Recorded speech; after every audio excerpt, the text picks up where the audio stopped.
허환구의 라디오 오늘. 여러분 안녕하십니까, 허환구입니다. 하루도 이 이름을 듣지 않은 날이 없네요. 명태균 씨가 이번에는 김건희 여사와 주고받은 SNS 내용을 공개했습니다. 공개된 대화 내용을 보면 김 여사가 이건 무슨 의미냐고 묻자 명 씨가 내일 준석이를 만나면 정확한 답이 나올 겁니다. 내일 연락 올리겠습니다 라고 답했고, 그러자 김 여사가 네, 너무 고생 많으세요. 철없이 떠드는 우리 오빠 용서해 주세요. 제가 난감해요. 이렇게 대화를 이어갑니다. 뿐만 아니라 오빠는 무식해서 아무 말이나 짓거린다. 지가 뭘 안다고 라고 말하기도 했죠. 김 여사가 언급한 오빠가 누군가를 두고도 말들이 많은데요. 대통령실은 윤 대통령이 아닌 친오빠라는 입장을 밝혔습니다. 글쎄요, 국민들 보고 믿으라고 하는 말인지 의아하지 않을 수 없습니다. 바이든 날리면부터 시작한 대통령실의 황당한 해명, 문제를 더 키우고 있습니다. 한마디로 참담합니다. 10월 15일 화요일 라디오 오늘, 광고 듣고 시작합니다. RSV 알고 계신가요? RSV는 독감 바이러스만큼 전염성이 강한 급성 호흡기 감염 바이러스로 영유아나 60세 이상 성인에서 감염 시 폐렴 등 심각한 합병증으로 이어질 수 있습니다. 주로 독감 바이러스와 비슷한 시기에 발생하는 RSV, 자세한 내용은 의사와 상담하세요. 이 광고는 RSV 질환인식 캠페인입니다. 지금 직장인에게 가장 필요한 능력은? 인내력? 정보력, 기획력, 영업력. 삼성금융 연금력.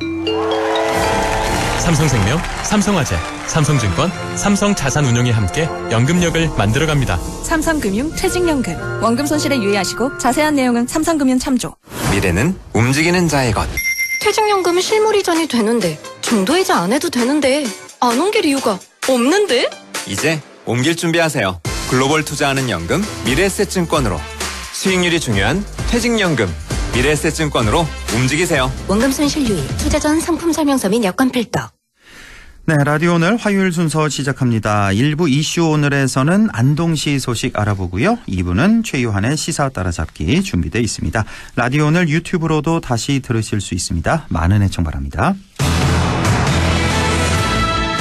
네, 이슈 오늘 시작합니다. 안동시는 지역 관광 거점 도시 육성 사업에 지난 2020년에 선정돼 내년까지 사업을 추진 중입니다. 그간의 성과와 앞으로의 과제가 궁금한데요. 안동시 조용 관광 인프라 과장을 연결해서 자세한 얘기 들어보겠습니다. 조용 과장님 안녕하십니까? 네, 안녕하십니까. 조용입니다. 네, 수고 많으십니다. 안동시가 지역 관광 거점 도시 육성 사업을 지난 2020년부터 추진 중인데요. 자, 우선 관광 거점 도시 육성 사업이 무엇인지부터 설명해 주시죠. 네, 관광 거점 도시 육성 사업은 2019년 문화체육관광부에서 공모한 사업으로 수도권과 제주도에 외국인 관광객들이 편중하는 현상을 해소하기 위해 지역별 새로운 관광 거점 도시를 육성한 사업입니다. 네. 2020년도에 우리 시를 비롯하여 부산, 강릉, 목포, 전주 5개 도시가 선정되었는데요. 네. 우리 시는 총 73개의 세부 사업에 975억 원의 사업비를 투입하여 2025년까지 6년간에 걸쳐 사업을 추진하고 있습니다. 네. 세부 사업에는 대표 관광 거점 콘텐츠를 강화하는 36개의 핵심 사업과 관광 수용 태세를 개선하는 27개의 전략 사업, 그리고 외래 관광객 유입을 위한 10개의 행사 및 축제 연계 사업으로 계획되어 있습니다. 네, 그렇군요. 우리 안동을 비롯해서 부산, 강릉, 목포, 전주 이렇게 5개 도시가 선정됐군요. 자, 2025년까지면 이제 얼마 남지 않았는데 그간의 성과라면 어떤 점을 꼽을 수 있을까요? 네, 그간의 주요 성과로는 안동을 포함한 경북 북부 지역 11개 시군의 관광 상품, 숙소, 맛집 등의 정보를 제공하고 예약할 수 있는 여행 플랫폼인 경북 바야지를 개발하였으며, 원령교와 원령공원 일대 그리고 영가대교의 도심 야간 경관을 개선하였습니다. 네. 또한 안동 터미널 앞에 종합관광안내센터를 신축하여 내외국인 관광객들에게 경북의 다양한 관광 정보를 제공하고 개별 관광객이나 자가용 이용이 어려운 관광객들을 위해 신역사 중심으로 대중교통 체계를 개편하고 카카오와 협약으로 버스 정보 시스템을 고도화하여 초단위로 버스 이용 정보를 제공하고 있습니다. 네. 이 밖에도 안동 여행 기념품 개발, 선유 줄불놀이 상설 공연, 음식점 테이블 입식화, 지역 관광 인력 역량 강화를 위한 교육 등 다양한 사업들을 추진해 오고 있습니다. 네, 정말 많은 사업을 그동안 추진을 해왔습니다. 최근에 막을 내린 그 안동 국제 탈춤 페스티벌에도 역대 최대 방문객이 찾아줬잖아요. 148만 명인가요? 그 네, 맞습니다. 목표치를 훌쩍 뛰어넘었는데 이것도 역시 관광 거점 도시 육성 사업의 성과로도 볼 수가 있겠네요. 네, 맞습니다. 기존 축제와 연계한 컨텐츠 업그레이드 사업을 일하여 안동 국제 탈춤 페스티벌에도 매년 많은 거점 도시 예산을 투입하고 있습니다. 예. 축제 공간 확장과 동시에 컨텐츠들을 업그레이드하여 볼거리와 체험거리를 다양함으로써 세계를 하나로 만드는 문화의 춤이라는 주제로 개최된 이번 축제에 역대 가장 많은 148만 명의 관광객들이 다녀가 대한민국 대표 축제의 위상을 다시 한번 확인할 수 있었습니다. 예, 하회마을 선유 줄불놀이가 지난해 처음으로 상설 공연화됐는데요. 안동의 새로운 관광 콘텐츠로 자림해 나가는 것 같습니다. 아, 정말 올해도 많은 분들이 찾아오고 계시죠? 네, 그렇습니다. 하회마을 선유줄불놀이는 보통 국제 탈춤 축제 기간 동안 2회 정도 시연해오던 것을 관광 거점 사업으로 2022년부터 매년 5회 이상 상설 공연을 하고 있습니다. 네. 특히 SNS 홍보와 드라마 악기 방영으로 23년도 경우에는 5회 시연한 결과 약 10만 명 이상의 관람객이 방문하는 폭발적인 인기를 얻었는데요. 예. 그 결과 야간 관광 명소에도 선정되었습니다. 올해에도 매해 많은 관광객들이 선유줄불놀이를 관람하기 위해 하회마을을 찾아오고 있습니다. 네. 자, 안동시에서는 그 밖에도 관광 활성화를 위해서 여러 축제나 행사 같은 다양한 킬러 콘텐츠 개발에도 공을 들이고 계시다고요? 예. 그렇습니다. 우리 안동시는 사계절 축제가 열리는 도시로 봄에는 벚꽃 축제와 차전 장군 노국공주 축제, 여름에는 안동 숲페스타와 원령야행, 가을에는 안동 국제 탈춤 축제, 겨울에는 암산 얼음 축제를 개최하고 있는데 저희 부서에서는 관광 인프라를 개발하고 개선을 통해 더 새롭고 다양한 킬러 콘텐츠들을 개발할 수 있도록 노력하고 있습니다. 네, 이렇게 계절별로 킬러 콘텐츠들을 발굴하고 계신데 그 겨울에 암산 얼음 축제 있잖아요. 이게 최근에 얼음이 잘 얼지 않아서 취소되는 경우가 좀 있었는데 이거 좀 대비책이 좀 있어야 될 것 같은데요, 앞으로. 예.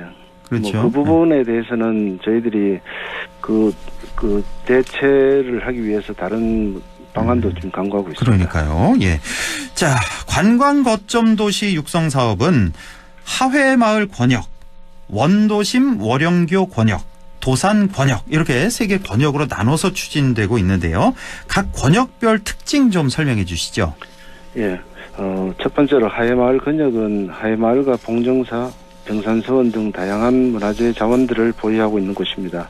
영국 여왕과 앤드루 왕자가 다녀간 지역으로 이를 콘텐츠하기 위해 하회마을에서 봉정사 로얄웨이 경관 도로화 사업을 추진하고 있으며 선유 줄불놀이 문제점들을 보완하여 역사성과 세계 유일의 전통 낙하놀이의 희소성이 더해진 국내외 가장 매력적인 관광 명소로 조성할 계획입니다. 예.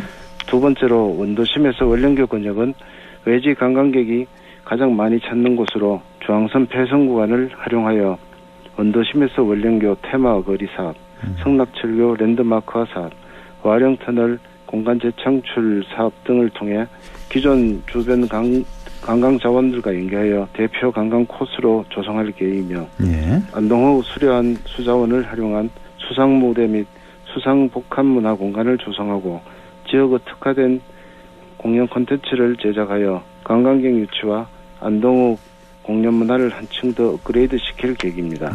마지막으로 도산권역은 많은 관광 인프라 시설들이 조성되어 있으나 반면 이색적인 볼거리나 야간 관광 프로그램 등 콘텐츠적인 부분은 아직 미약한 상황입니다. 따라서 예술을 테마로 한 옛기 마을의 마을 활성화 프로그램 개발 및 운영과 마을 경관 디자인 사업 등을 통해 도산권 유의를 한 커뮤니티 공간으로 발전시킬 계획입니다. 네, 이렇게 세 개의 권역으로 나눠서 사업이 진행되고 있다는 말씀이시고, 이 관광 거점도시 육성 사업의 전체 사업비가 이제 1,000억 원 가깝습니다. 975억 원이나 되는데 이 중에 절반이 넘는 558억 원이 이제 앞으로 남은 기간에 집중 투입된다는 얘기인데 앞으로 어떤 계획을 갖고 있는지요?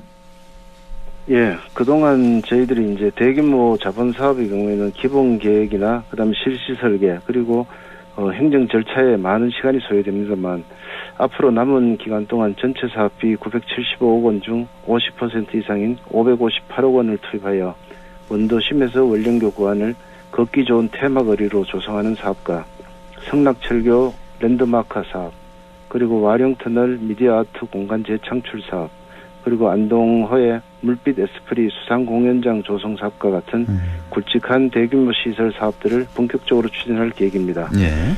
이러한 사업들이 하나하나 완성된 모습을 드러내면 관광 거점도시 안동의 큰 변화를 체감하실 수 있을 것으로 생각됩니다. 네, 안동시는 관광객 1,000만 명 유치를 목표로 하고 있습니다. 내년까지 관광 거점도시 육성 사업이 잘 마무리되면 충분히 그 목표를 달성할 수 있을 것 같은데요. 앞으로 어떻게 전망하시는지요? 예. 관광 거점도시 육성 사업이 성공적으로 마무리되면 안동은 하회마을에서 원도심, 원령교와 도산서원 근역으로 이어지는 다양하고 이색적인 볼거리와 안동만의 재미있는 체험거리가 많아 내 외국인 누구나 방문하고 싶어하는 도시로 변모할 것으로 생각됩니다. 거점 사업의 목표인 외래 관광객 1,000만 명 유치는 무난하게 달성할 것이라 기대하고 있습니다. 네, 꼭 그렇게 되길 저도 기대하겠습니다. 자, 안동 관광 거점도시 육성 사업에 대해서 자세히 알아봤습니다. 지금까지 안동시 조용 관광인프라 과장과 함께했습니다. 과장님 고맙습니다. 예, 고맙습니다. 네, 라디오 오늘 2부에서 뵙겠습니다.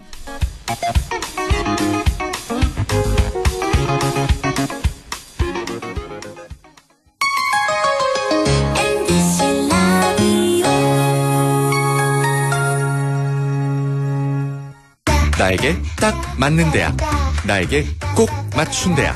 나만의 경쟁력을 원한다면 안동과학대학교로 오라.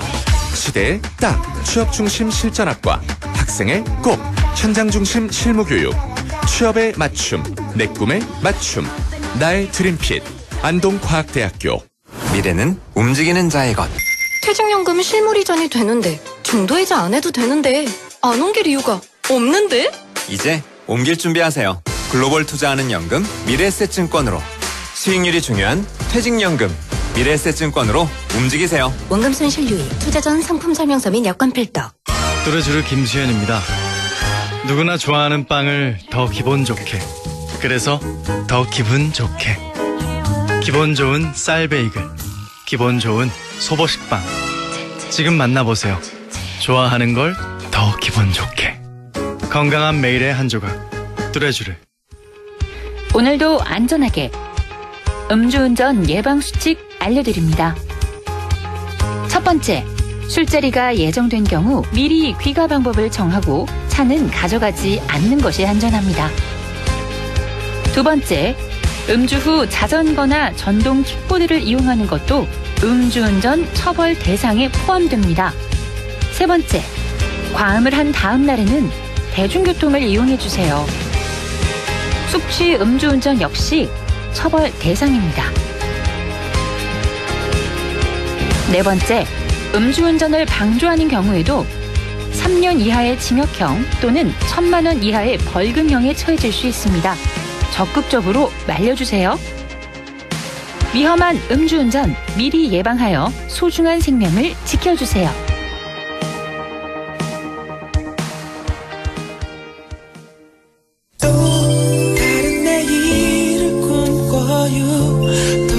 세상을 꿈꿔요. 따뜻한 사랑이 있는 곳 MBC 문화방송 100.1 MBC 라디오.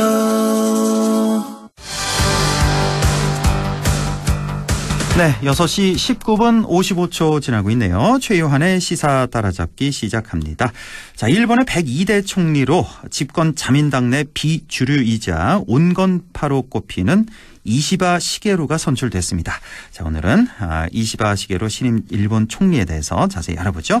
최요한 평론가 연결돼 있습니다. 안녕하십니까? 예, 반갑습니다. 최요한입니다. 네, 그렇지 않아도 우리 최요한 평론가께서 예. 이건 좀 한번 다뤄주셨으면 하고 좀 기다리고 있었는데 예, 오늘 자세히 좀 알아보겠습니다.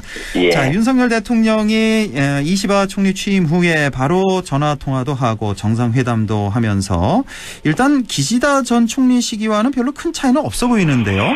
예, 사실은 이제 그 미국과 일본이 그러니까 권력 교체되냐 아니냐 하는 이제 교체기잖아요, 지금. 양쪽에 선거를 했죠. 일본은 이제 그대로 됐는데 어쨌든 삼국이 협력을 자리 잡지 못할 수 있다. 뭐 이런 전망이 나왔던 거예요. 작년에는 뭐 같이 만나서 서로 이야기도 잘했는데 올해는 이거 뭐 정권 교체기니 뭐니 이러다 보니까 안 되는 거 아니야? 뭐 이런 분위기였다가 지금 윤 대통령이 이시바 총리 취임 하루 만에 전화 통화하고 그리고 지난 10일 뭐 아세안 정상회의 참석 계기로 정상회담 진행하면서 기류가 조금 바뀌었다가 미국의 조 바이든 대통령이 전화를 줬어요. 12일 날 연내 3국 정상회의 개최하자. 분위기는 좀 바뀐 거죠. 예. 일단 뭐 현재 분위기는 일본과 한국 분위기는 지금 뭐 크게 이전에 있었던 기시다 총리 그 기조하고 지금 현재하고는 뭐 사뭇 달라질 것 같지는 않다. 네, 그다지 차이가 날 것 같지 않다. 뭐 이런 얘기가 나오고 있습니다. 그렇군요. 자, 우선 이번에 취임한 이시바 총리 취임하자마자 9일에는 중의원을 해산했고 또 앞으로 27일에는 조기 총선거를 실시한다는 소식이 있네요. 굉장히 빠르죠. 예. 이게 이제 굉장히 태평양 전쟁 종전 후 최단 기간에 중의원을 해산하고 조기 총선하는 겁니다. 예. 이게 오늘 15일 오늘부터 일본은 이미 총선 분위기에 접어들었어요. 포스터 갖다 붙이고 뭐 분위기 들어갔거든요. 이렇게 최대한 빨리 총선을 치르는 이유는 새 내각이 출범해서 국민들의 기대가 커진 데다가 이런 상황에서 선거를 치르는 것이 집권 자민당으로서는 지지율이 떨어질 대로 지금 떨어진 상황이기 때문에 그나마 유리하다 이렇게 판단한 겁니다. 고 아베 신조 전 총리와 지금 이시바 시게루 총리가 서로 굉장히 싸웠거든요. 예. 그야말로 피터지게 싸우는 관계라서 그래서 비주류인 거고 이제 새 내각을 이렇게 세웠는데 여기에 무파벌 인사, 이 파벌에 들어가지 않은 인사들이 대부분이에요. 그러니까 자신을 포함해서 20명 중 12명이 기존 파벌에 속하지 않았습니다. 이게 작년에 자민당 비자금 스캔들 때문에 아베파 의원들이 여기 제일 많이 연루됐거든요. 그거 다 배제하고 하다 보니까 비주류, 그러니까 기존 무파벌 인사들이 많이 들어갔다고 합니다. 좀 인적 쇄신을 좀 많이 했군요. 그러니까 일본 총리, 역대 총리 보면 아베, 이어서 기시다 이렇게 좀 한편이었고 그다음에 이제 그 반대편에 이시바 총리가 이번에 이제 새로 취임했다. 이 정도로 이해하면 되겠죠. 예, 그렇죠. 예. 자, 이제 내각제인 일본은 집권 여당 대표가 이제 바로 총리가 되는 그런 식인데 그런데 이번 이시바 총리는 무려 사전 5기 끝에 승리를 해서 이렇게 총리로 취임한 거라고요. 그러니까 우리나라를 치면 대통령 출마 4번에서 5번째 된 거예요. 그래요? 이게 진짜 대단한 겁니다. 대단한 거. 그러니까 지난달에 이시바 총재가 이제 215표를 얻어서 194표 득표한 다카이치 사나이, 이 사람이 여자 아베로 불리는 사람이거든요. 그렇습니까? 1차에선 졌어요. 1차 투표에서는 졌는데 2차 투표에서 극적으로 역전승을 한 겁니다. 그러니까 이번에도 또 20 안 되는 거야 막 해다가 또질 뻔했군요. 된 겁니다. 된 거예요. 그래서 사실은 이전 옛날에 아베랑 붙었을 때도 1차 투표에서 20가 됐었거든요. 나 드디어 총리 되는 거야. 근데 결선 가서 졌습니다. 그 이후로 계속 나가기만 하면 아베 쪽한테 계속 밀리는 거예요. 밀렸습니다. 그래서 지금 사실 2008년 총재 첫 도전한 지 16년 만에 정말 5번째 도전 끝에 국정 최고 책임자가 된 겁니다. 그렇군요. 그러니까 이제 마침내 인간 승리 꿈을 이룬 거죠. 16년 만에. 대권 승리를 한 건데 이분이 이제 나이가 67세라고 했나요? 아까? 네, 맞습니다. 예. 그렇게 많지는 않은 나이인데 일찍부터 이제 도전을 했었군요. 자, 그러면 이시바 신임 자민당 총재이자 일본의 102대 총리인데, 자, 그러면 이 이시바라는 사람 어떤 사람인지 설명을 좀 해주시죠. 뭐 일본의 세습 정치인들 많은 것처럼 정치 명문가 출신입니다. 1986년에 중의원에 처음 입상한 사람이고 예. 경험이 많아요. 방위상, 농림수산상, 자민당 간사. 굉장히 그 경험이 많은 사람인데. 방위상이라면 뭐 우리나라 국방장관 이 정도죠. 예. 특히 국방부 분야에 전문성을 갖췄기 때문에 자민당 내 안보통으로 불리거든요. 그러면서 줄곧 그동안 주장했던 것이 자위대의 군국화. 그리고 집단적 자위권 행사 뭐 이런 거 주장했습니다. 예. 사실 기존의 아베 신조 전 총리 등 자민당 주류 세력과 좀 뭐랄까 정치 노선은 조금 차이가 있는데 이 국방 이쪽에선 별 차이가 없는 것 같아요. 왜냐하면 소장파 의원 모임 창생일본 같은 거 활동하면서 기존 그 아베파랑 막 부딪히면서 싸워왔거든요. 예. 그건 차이가 있는데 꼭 국방 쪽으로 가면 별 차이가 없는 거예요. 또 특이한 점은 이 이시바 시게루가 일본에서 인구로는 1%도 안 될 정도로 극히 드문 개신교 신자입니다. 아, 그래요? 1%가 안 돼요? 개신교 신자가? 개신교는 1%도 안 돼요.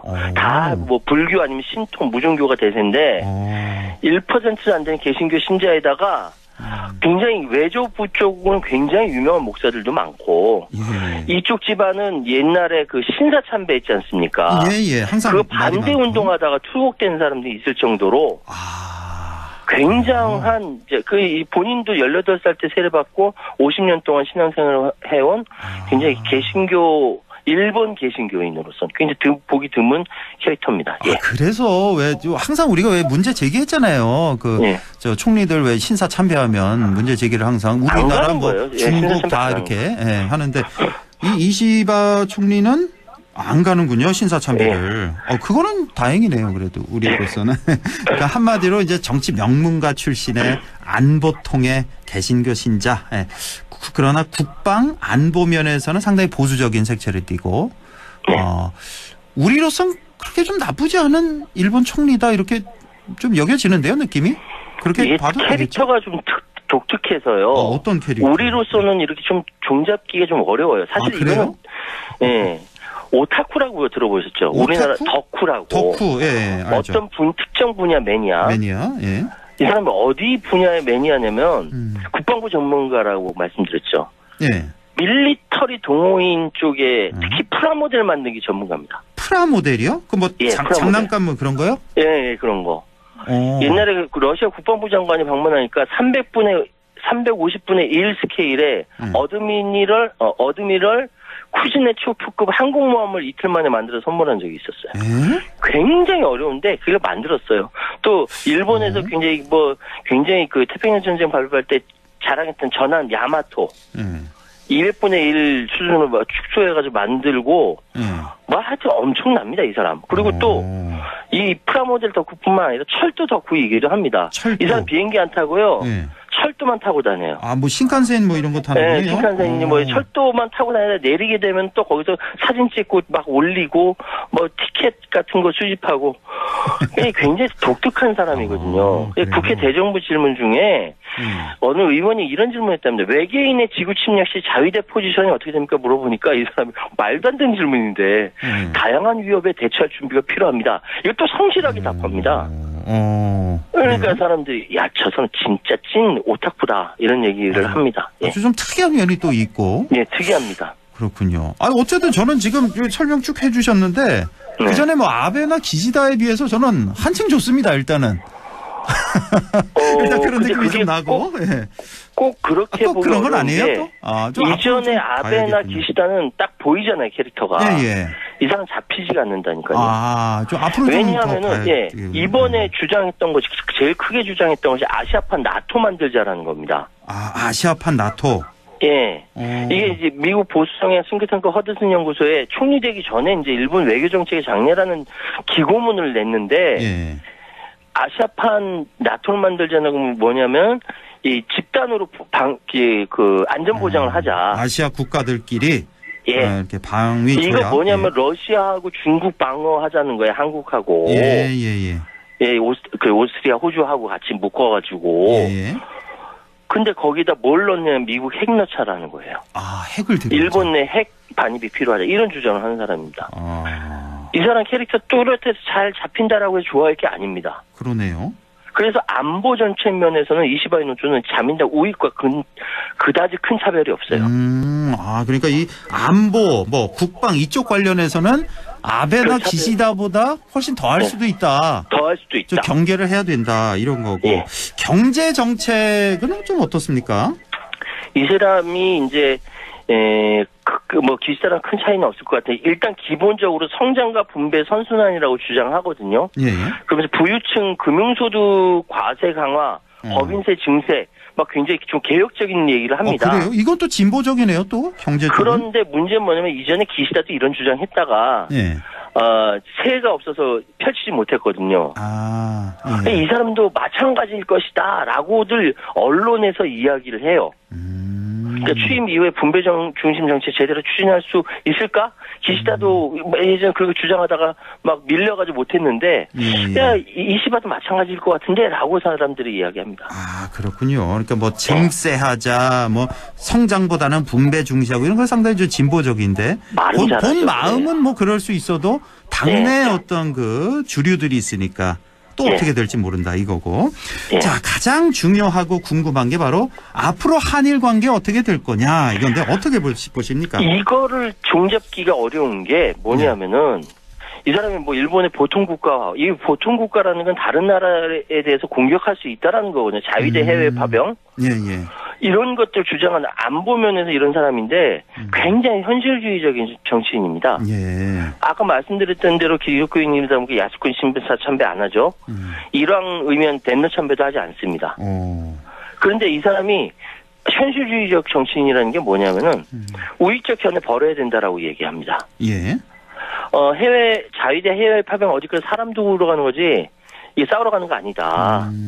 라고 얘기하면서 그러면서 북한과의 관계 개선을 위해서 그때 김일성 사망 당시 조문을 가기도 했어요. 그래요. 그리고 태평양 전쟁은 침략 전쟁이고 대동아 공영권은 침략 전쟁을 정당화하기 위한 정치의 수사다. TV 나와서 이런 얘기까지 했습니다. 그리고 동아일보와 2017년 인터뷰에서는 역대 총리가 사죄의 뜻을 밝혔음에도 한국에서 수용되지 않는 것은 좌절감이 크다. 그런데 그럼에도 불구하고 한국이 납득할 때까지 납득을 얻을 수 있을 때까지 사죄해야 된다고 얘기해요. 그 정도까지요? 예, 그 정도예요. 지소미아 종료선언에 대해서 일본이 전쟁 책임을 정면으로 마주보지 않은 근본 문제가 있다라고 진보적으로 얘기합니다. 어쩌면 김대중 오부치 선언 이후로 훨씬 더 가까워질 수 있다라는 얘기까지 하는데 현실주의적 정치인이라고 했잖아요. 현실주의적으로 이렇게 얘기를 하는데 막상 자기가 집권하고 지금 앞으로 나가게 되면 또 몰라요. 후퇴할 수도 있어요. 앞으로 어떻게 될지 모르는 겁니다. 김일성 조문도 가고 계속 우리나라에 사죄를 하는 수밖에 없다고 하고. 예. 우리가 좀 기다렸던 총리 모습인데 앞으로 좀 안 변했으면 하는. 근데 시간이 다 돼서 제가 꼭 이 말씀을 드리고 싶은데. 한 2분 1분 남았네요. 지금 강제징용 피해자 배상 문제니 독도 영유권 문제 이런 민감한 거는 일본 기존 입장 가지고 갈 것 같고요. 그러면 자위대 헌법 명기 아시아판 나토 추진 이렇게 하면서 이야기를 하는데 적어도 이시바 입장에서 한일 관계 악화시킬 발언은 나오지 않을 것 같다. 그래서 제 개인적으로는 어떻게 생각하냐면은 살펴보니까 사안별로 한국과 조율하고 사안별로 한국과 갈등할 것 같다. 이런 생각이 들고요. 그래서 우리는 어떻게 명심해야 되느냐. 이거 우리 조상님들이 다 가르쳐 주셨어요. 옛날에. 어떻게? 미국 놈들 믿지 말고 소련 놈들 속지 말자. 일본 놈들 일어서니 조선 사람 조심해라. 다 믿지 말라 이거군요. 이거 정말 진리라고 생각을 해요. 다 각자 자기 나라 국익에 따라 행동한다. 그럼요. 우리나라도 국익에 따라 움직여야 돼요. 그럼요. 퍼주면 안 되는 겁니다. 그렇습니다. 제 말이 그겁니다. 모든 나라 다 국익을 위해서 행동하는데. 이상하게 윤석열 정권은 미국, 일본 국익이 곧 우리 국익이라고 생각하는 것 같아서 참 걱정이 많이 됩니다. 자, 오늘 여기까지 보겠습니다. 최요한 시사평론가였습니다. 고맙습니다. 감사합니다.